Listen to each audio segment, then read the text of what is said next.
দেখতে পাররা আমরা তো এটা হচ্ছে গাড়ির বেল্ট। ওই দেখেন এখানে কিলা সিরিয়া গেছে, বেল্ট ফুলি থাকার কারণে হাই স্পিডে গাড়িতে চলছে, ফুলিয়ে বাড়িয়া আমার বেল্টটারে ফাটাইছে। তখন আমি যাইমু কৈলাসহর গাড়ির জন্য বেল্ট আনতে, তো দুইটা বেল্ট আনমু। তো আমি যাইতে আছি, তো কৈলাসহর আইলাম, এই দুইটা বেল্ট নিলাম। একটা বেল্টের দাম নিয়েছে গিয়ে 170 টাকা করিয়া।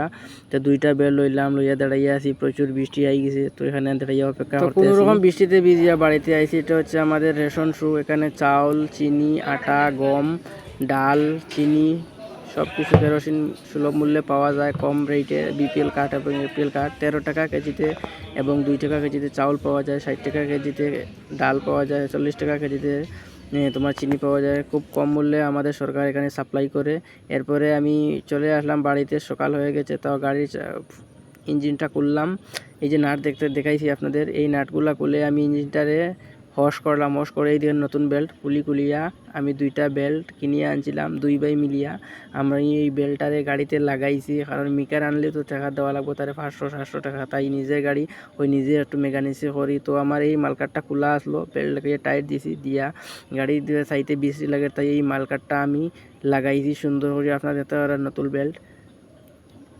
নতুন বেল্টটা লাগাইয়া এই মালকারটা লাগাইছি। মালকার না থাকলে আসলে গাড়ি একটু কীরকম ল্যাংটা মনে হয়। সুন্দর করিয়া আমি বেল্টারে লাগাইয়া ইঞ্জিন টাইট দিলাম, দিয়া দেখলাম সব কিছু ওকে আছে কিনা। তো সবাই ভালো থাকবা, সুস্থ থাকবা। ভিডিও ভালো লাগলে লাইক কমেন্ট